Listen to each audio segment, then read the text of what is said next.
Welcome to Research Exchange, where evidence meets understanding. I'm your host, Laeeq Khan. Today's guest is someone I wanted to have on the show for a long time. And full disclosure, he is also someone I deeply respect as a mentor. If you want to understand why science often fails to connect with the people it's meant to serve, there's probably no other better person to ask than today's guest. Dr. John Besley holds the Ellis Brandt Endowed Chair in Public Relations at Michigan State University, where he has spent over 20 years studying both what the public thinks about science and what scientists think about the public. He's a fellow of the American Association for the Advancement of Science, the lead author of the National Science Board's landmark report on public attitude towards science and technology, and the author of Strategic Science Communication and Science Communication for Scientists, two very important resources for anybody interested in this field. John, it's a genuine pleasure to have you on the show. It's great to be here. I appreciate it. We haven't seen each other in person a little bit, but it's great. It's great to get a chance to share with you guys, with you and your audience, and yeah, I'm looking forward to the conversation. Absolutely, the pleasure is mine.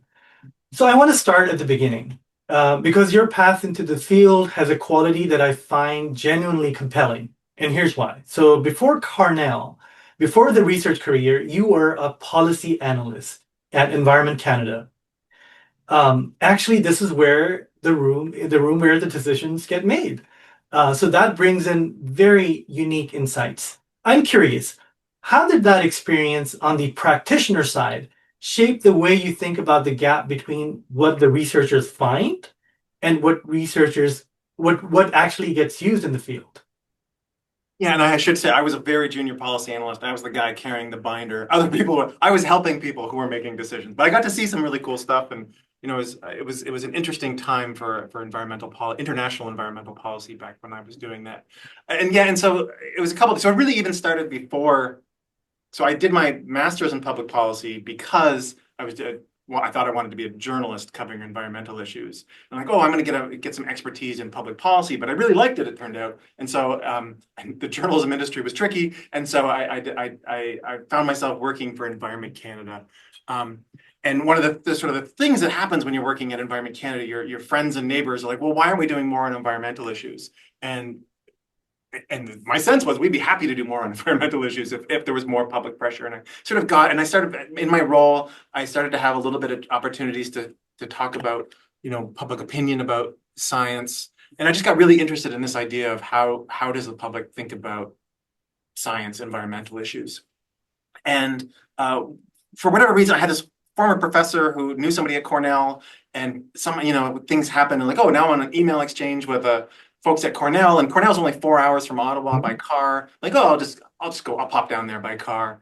I'll just drive down, and we'll see. We'll talk to them, and all of a sudden I'm doing a PhD in science and environmental communication. But underlying that is this frustration that I was starting to feel at Environment Canada, that we just weren't thinking deeply enough about why don't people want environmental policies? Why don't people demand their governments make stronger choices when it comes to environmental issues? And so I always, from the beginning, I went into a communication. It's an undergraduate degree in journalism, a master's in public policy. Even though I did like this communication PhD, communication is a very practical thing. I've just always been, I think, attracted to this sort of, I want to be useful in the world, and trying to find ways to do that has been important to how I make sense of all of this. What a fascinating journey, because you bring in the best of both worlds. You bring in the practical side of where policymaking is done, and at the same time, the academic research side of things, which is so important. So you raised some very interesting points about how people connect to science, why are they not interested, or are they interested in environmental issues and the importance of science in their lives. And I think that matters a lot. So everything you've done since then, I feel that you've made a distinction that is quite impactful. You said that in your work that science communication isn't really about communicating science. It's not just that. It's about communicating in the context of science. Can you unpack that for us a bit? Yeah. And so like for the first 6 years of my career, actually the first 10 years of my career, if you count my PhD stuff, I was really interested in sort of understanding how people perceive scientific issues, genetically modified food, whatever issue. That was the one I started, cancer clusters. But so when I moved here to Michigan State in 2012, I went from sort of communication departments, sort of more classical communication departments, to a public relations and advertising. I took this endowed chair, the Ellis N. Brandt endowed chair in public relations. And at the same time, I was starting to have this opportunity to with Matt Nisbet initially, and then with my colleague Anthony Dudo, to study how scientists think about communication, trying to help scientists think about how to communicate more effectively. And one of the big challenges in that space is, and this is true in the literature too, where people sort of define science communication as the communication of scientific information. And I just can't emphasize enough how that's not particularly helpful. Because if I tell scientists like, hey, like, what do you want to do to communicate your science? We get into these discussions, that framing gets us into discussions of, oh, I need to speak clearly. I need to be compelling. Essentially gets into discussions of how to teach people about science. Whereas if we think about, well, the science is your context. You're doing interesting research, hopefully useful research. But why, I'll say to a scientist, one of the most common conversations I have with scientists is, hey, you're thinking about putting some time into communication. What do you want to achieve? And they'll say, well, I want to correct misinformation. And I have to say, well, why do you want to correct misinformation? Right. And eventually we get to like, well, I want people to consider vaccines for their kids, or I want people to consider, supporting this sort of climate policy. And that's where that's the behavioral context. And like, you're going to communicate in the context of that behavioral context. And that's really important, because if I say, well, tell me there's science about vaccines, you're going to tell me about spike proteins, or you're going to tell me the science of vaccines. But if I tell you, well, what makes it more or less likely that a parent's going to consider vaccinating their kid? Now we get into a much broader conversation about what risk. It's not about teaching you how vaccines work. It's about, well, what are the benefits? What are the risks? What are other parents doing? How feasible is this for you? And it just opens up a whole other range of things, and in fact, the things that that communication researchers care about, which is all these perceptions or beliefs or things that underlie why people make decisions. And so it's, to go back to that, I don't want people to to teach people about science. I want people to, in the context of their science, what can you share that helps people make better decisions? Right. So what I can take away from what you just said is that while we do emphasize the importance of speaking clearly, communicating effectively, correcting misinformation, but deep down, it actually boils down to making decisions on an everyday basis, the behavioral choices in the context that you're in. And that varies from every society and context. So we can also look at it from a different angle, which is we should be more concerned about our micro environment as compared to the macro, which matters obviously, but as individuals within a society, we can only do as much. So if we are more concerned with what control we have over the choices that we can make, that may well be a very effective strategy in mitigating the effects of the negative effects of all the wrongs that we've done with the climate and the environment. So moving on, I see that for nearly a decade, you led the chapters on public attitude towards science for the National Science Board's and Engineering Indicators Report, and I believe that was a very comprehensive survey. And that really unpacked how Americans, and even within the broader world, how people relate to science.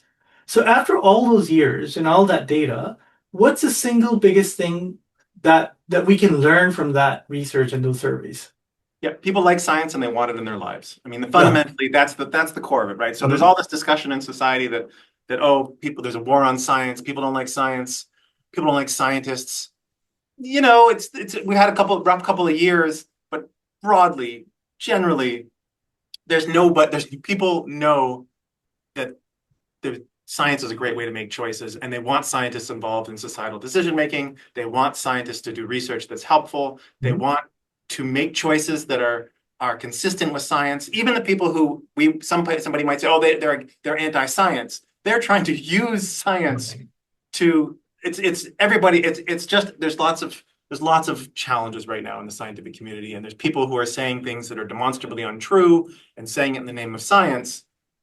But fundamentally, at the core of it, people want science funding. They want scientists to play a role in decision making. And we're just thinking about behaviors. Like people still, there's some people who aren't going to doctors, but most people still go to doctors. Would love to have greater access to doctors. People still, want access to medicines. People still want access to. I mean, AI is a tricky one, but generally speaking, people want technologies that make their lives better. Right. People want access to science, and all the data shows that that's true in the United States. It's true around the world. We do have to be careful, though, about it isn't automatic. Like we have to, as individual scientists, as groups of scientists, as the scientific community, the choices we make do affect those beliefs and those feelings. And there's some places and specific groups, in particular conservatives, where they have real concerns about universities right now, and some of them are things we can't control. We're responsible. If not us, who, right? And so then the scientific community needs to make choices that make it more likely that people continue to have positive views about science and scientists. And that makes a lot of sense. I mean, people do like science, and that's a very important finding that we need to maybe highlight more. I think it's not highlighted as much because the skepticism around science, that's the one that gets more engagement. It's a matter of like clickbait and what sells in the news world ecosystem. So it's fascinating also because those findings don't always match what scientists assume about the public, what the public thinks, and what the public thinks about science. And I think that assumption or the gap in this understanding is part of what drove you to write your first major book, which brings up a word choice that I want to dig into. So when you were writing Strategic Science Communication, a very important resource that I'd like our audience to look into if they haven't seen it, you apparently went back and forth on what to call it. Intentional was on the table, evidence-based was on the table, and you landed on strategic. Why does that word matter so much, and why does it seem to make some scientists a little uncomfortable? Yeah, the reason it was essentially an honesty thing, right? It's when I look at one of the fun things I do in my summers is I read sort of less academic-y stuff. And so I read all the books on corporate strategy and military strategy, and just like the places where people are having these discussions about why, and how important it is to get to why. Those are discussions about strategy. Right. I'm in a strategic communication department, so that's related. But the reason that language is so important is because it says like, hey, let's not pretend that there isn't past deep thinking in these spaces. Now, it's not all going to be applicable to the science communication context, but a lot of it is. I just think it's honest to use that language. Yes, it is evidence-based. I'm trying to use, really, it's evidence-based strategy at this point. It is intentional, but intentional doesn't bring in this whole idea of goals and objectives and tactics, which turns out to be like that. For me, that bringing in the language of, so communication tactics, cognitive and affective objectives, and behavioral, audience-specific behavioral goals, it's like those are. And so where we think about like, well, if I want somebody to consider vaccines for their kids, like, so the audience-specific behavior goals, parents consider vaccines. And then I say, well, what makes it more or less likely? And this is where we get cognitive and affective objectives. So I know that we know from the literature, the evidence base, people are going to choose vaccines if they believe those vaccines are beneficial, more beneficial than risky, normal for people like them, feasible, which is they're able to access them. And they also have to believe that the people recommending the vaccines are trustworthy, which is to say they believe they're have expertise and ability, caring, and integrity, openness probably too. But so they have to believe they're trustworthy and they have to believe positive things about the thing. And so that's their cognitive and affective objectives. I'm like, okay, cool. So and then you can do research on like, well, what do people currently believe about vaccines? Do they think they're risky? Do they think they're beneficial? What do they think do they think they're too expensive? Do they think that the people recommending them aren't trustworthy? And we can figure that out. And then we have this, and then we can finally have this conversation. We know what we are trying to help people, the decision we're helping people make. We know the sort of the beliefs and perceptions. And now only then can we have interesting conversations about, well, so we think about tactics. What do I say? How do I behave? How do I say it? Tone and style. Who says it? Where do we say it? Channel, source. And so it lets me have that choice of strategic communication, lets us sort of think through that, okay, if I want this thing, people to consider this behavior, they need to believe and feel these things. And then to make that happen, I need to consider these tactics. Scientists don't love it, of course, because it does sound militaristic or something, Mhm. right? And I've been trying to change my language a little bit around some of this stuff. I think the hardest thing for scientists is this idea that the behavior is, I want you to vaccinate your kid, vaccinate your kids. Like the Right. behavior is this like really strong, buy an electric vehicle. Mhm. Which for some people, for some scientists, that's absolutely the goal. Stop smoking. Like, yeah, for some scientists, that's the goal.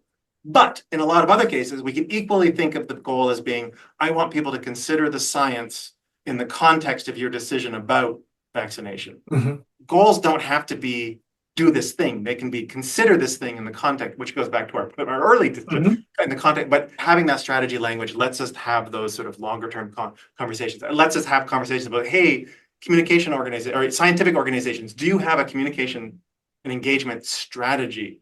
Or are you just sort of like doing things for the sake of doing things? It just brings in this whole other thing that if we want to take communication from being sort of an ad hoc DIY thing to okay, let's really think this through. That's the language of strategy. That's what strategy exists for. And if I may say, so building on that, I want to move on to something which is related, but a different facet to how we look at those words. Yep. And to me, there's almost something very cultural here, like as if strategy implies manipulation. But the framework you've built actually goes in a different direction somewhat. It's almost more relational than rhetorical. So your framework talks about objectives like showing warmth that you alluded to, demonstrating integrity, and being genuinely willing to listen. And I'll be honest, when I first read those, I thought this sounds like more like a relationship advice than a communication strategy. Is that actually the point? Well, what is trust if not a relate? So what is Mhm. like we talk about? Everybody loves wants to talk about trust, but what is trust if not a willingness to be in a relationship with somebody, right? Mhm. Like, so a willingness to consider somebody's advice, a willingness to share societal resources, to a willingness to that is trust. So we use the words relationships sometimes. We don't often define it very clearly. If you can look into like what do we mean by public relations and that relationship, a good chunk of that public relations is about trust. Mhm. To be in a relationship with somebody, a positive relationship. You can have a terrible relationship, of course, Right. but a positive relationship is a relationship of trust. And so yeah, and then you have to get into the literature of trust, and he's like, well, what makes it more likely that you're going to want to be in a relationship with somebody? Mhm. Well, yes, there's the get something out of the relationship, the Mhm. distributive fairness, you get something, you get risks and benefits, but also you have to believe that that person has some capacity abilities that are useful to you, that are helpful to be around. You have to believe they care about you, that they're honest, that they're willing to listen. That's a great relationship. If you can find a person you can be around who's, and so sometimes I think of like, well, what does it mean for people to see scientists as trustworthy? Like, well, I Mhm. want people to see scientists as the smart friend that they turn to for advice, right? That Right. means that they're smart, they have some expertise, they're a friend, so they care about you, and they have integrity, and they're willing to listen. That's a good friend. We're going to turn to people for science. And Right. so, and then it's also about what is communication? People mistake communication for messaging, Mhm. right? Communication, yeah, messaging, sometimes that's one of our tactics, the words you say, but so too is how you behave. And of course, building on a thread related to trust, I'd like to add that, we're on the same page in terms of thinking about how trust is engendered. It's earned over time. It's not downloaded in a single message. It doesn't work that way, which raises a really urgent question right now in today's environment in 2026, because trust is under pressure from multiple directions. And trust in science has become deeply politically polarized as well, right? And your research has looked at how the framing of that polarization matters, specifically whether we talk about a war on science versus a challenge for science. Yep. What have you found, and why does this framing distinction actually move the needle? Yeah, and that study when we did the warrant, there was pretty small effects. They're little things, but a lot of I mean, I always think like little. I come from this tradition where like small effects accumulate over time. Mhm. And so yeah, I mean, and so if you're trying to demonstrate that if people turn to you as a function, take our advice as a function of believing that you have ability, benevolence, and caring. ABI, that's our theory of trust, which is really expertise, caring, honesty. You can use whatever words you want, but those three things are fundamental to how we think about trustworthiness. If you go around, I mean, it just makes it's like almost logical, even more than empirical. Like if you go around calling people idiots, are you demonstrating expertise, benevolence, and integrity? I'm not sure that you are. If you go around talking about, I mean, so the war on science framing, just this conflict framing in general is like there's them and there's us. Right. Like a war has two, sometimes more, but at least two sides. Right. At least two sides are necessary for a war, right? And so that means that, and what's the solution to a war is to win, is to beat the other people, to kill the other people, right? And so I just can't see how that's good for science. And so in the political communication literature, there's this sort of stuff on negative campaigning. And you know, it works sometimes in politics because all you have to do in politics is win more votes than the other person. Science doesn't get to do that. Science, we need people to turn to science forevers, right? So like that. And so we can't do we're going to just make everybody else look worse and hope that we look the best. That's not the game. That's not the world. That's just not feasible. That's not going to work for us. And so it's on us as members of the scientific community, as individuals, as groups, as the broader community to do the things that demonstrate, ability. People already know scientists are smart, but caring and integrity and openness. Right. And war on science framing, like calling people idiots, talking about a war on science, talking about how those people are dumb and we're smart and that person's disgusting and should be ashamed of themselves. None of those things seem conducive to building. I mean, except that, so I sometimes talk about, now that going back to like campaign metaphor, if you're trying to raise money, that might make sense. But if you're trying to broaden the tent for science, and so if people they take the wrong lesson from, you can raise money by appealing to the people who already love you, but that's not what we're doing in science. And so we just have to be really careful about being the best versions of ourselves. And we all get frustrated. And it's annoying when people say things that are demonstrably untrue, and maybe they even say bad things about us as individuals or as attack our integrity. Yeah. Sure. So I'll reframe it to be the best human that you can be. Absolutely. Yep. So framing matters, which brings us to the question that framing matters, and how we talk about the problem shapes whether we can solve it or ruin it. So that's a communication insight that applies well beyond science as well, in our everyday lives and in many other fields. And it becomes especially important when scientists are being asked to wade into the information ecosystem directly. And you just talked about social media. So let me get into another Pandora's box that we're dealing with, which is the explosion of misinformation, especially on social media.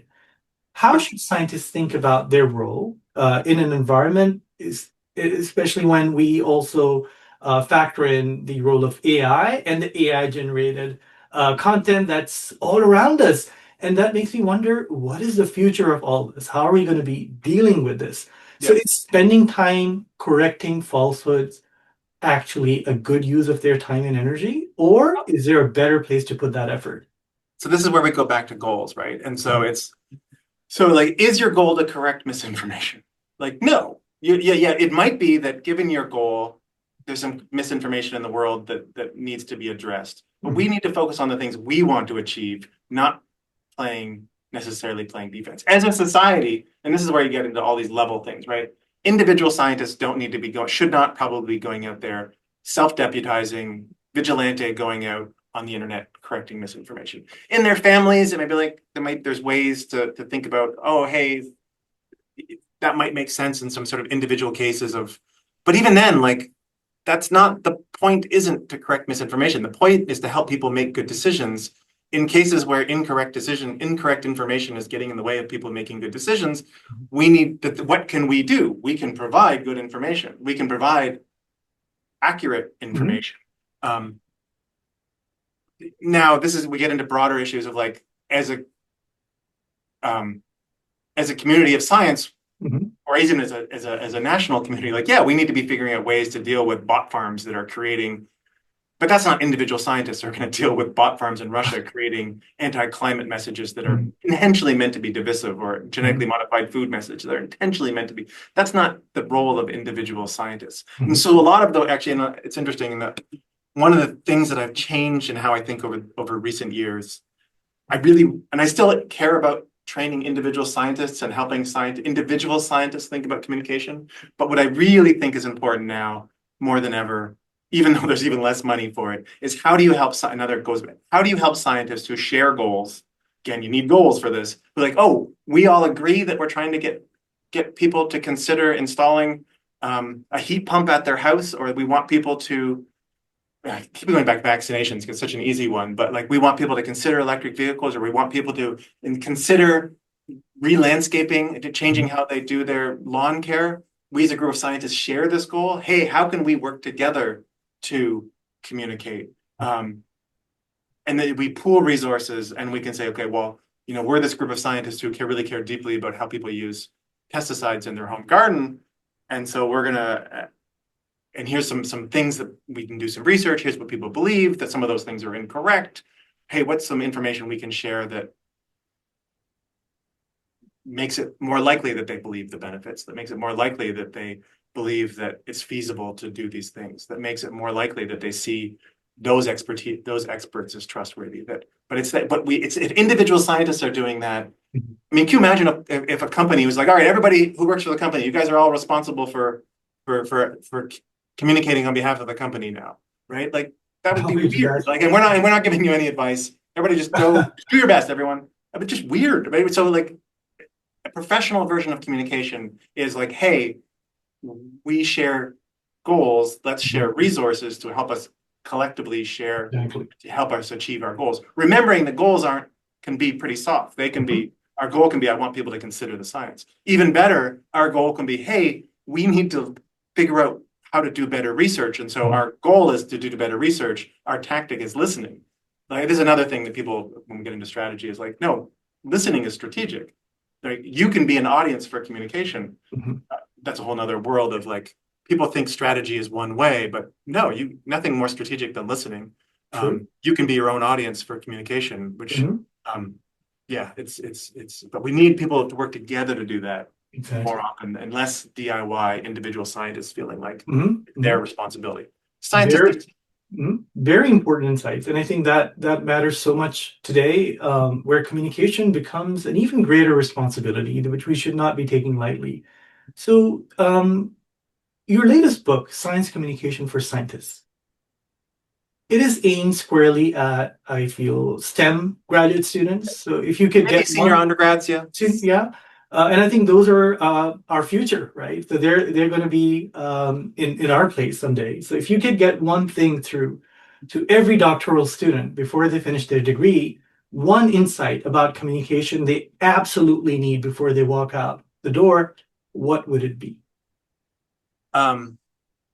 I only get one, eh? Well, so I think the biggest thing is it is probably this goals thing, right? And so one of the things that happens is like, oh, I'm going to communicate this study, or I'm going to communicate this result, versus like over the course of your career, what do you want? How can communication help you achieve your goals, right? So thinking about communication is this long-term thing where you're going to build relationships with the people who might use your research, that you're going to both share your research with those people and they're going to give you ideas. They're going to help you make better research choices, that it's this long-term thing, not this episodic thing that you do. Like, I do a study, I communicate. I do a study, I communicate. That's a recipe for frustration. Think about communication as this long-term thing. I have colleagues out west who talk about impact identity. Think about the impact you want to have, and then build a communication strategic plan for your career that helps you achieve that. Find that, which is going to mean you're going to find people to work with to help. But it's think about your goals and then work from there long term. I love that. And it makes me want to end with the biggest version of that question, something related and very helpful for our students. There was a day when I was being mentored at Michigan State University in that very room, in that office, which I still cherish and think about. So if you could get every scientist in the world to change one thing, about how they communicate, Yeah. what would it be?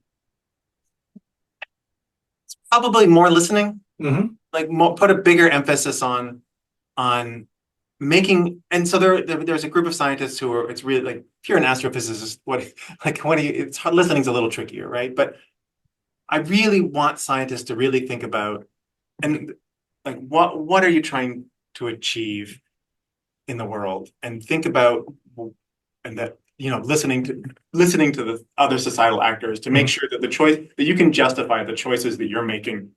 On one hand, we have this independence, and this being an academic is a wonderful opportunity, and I'm so grateful for all these but I feel there's this obligation. I think it comes with an obligation to try to, when you can, make choices that make the world better, in ways that you can. Golden advice. With this, we'll conclude. Dr. John Besley, this has been such a rich conversation. Thank you so much. Your work is genuinely shaping how we think about science communication. And I think everyone watching this, whether you're a researcher, a communicator, or just someone who cares about how science connects with society, has something to take away from this today. Thank you so much for being on Research Exchange again. Yeah, thanks for having me. I appreciate the chance to share, and I'm easy to find, and I trust we'll cross paths again before too long. Thank you so much. For links to John's work and his book that we talked about in this session today, check the description below. And if the conversation resonated with you, please share it.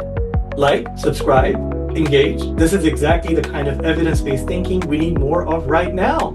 If you found this valuable, share it with someone who would benefit from this, and I appreciate that. Stay curious, stay connected, keep asking questions. See you next time. Thank you. Have a wonderful rest of the day.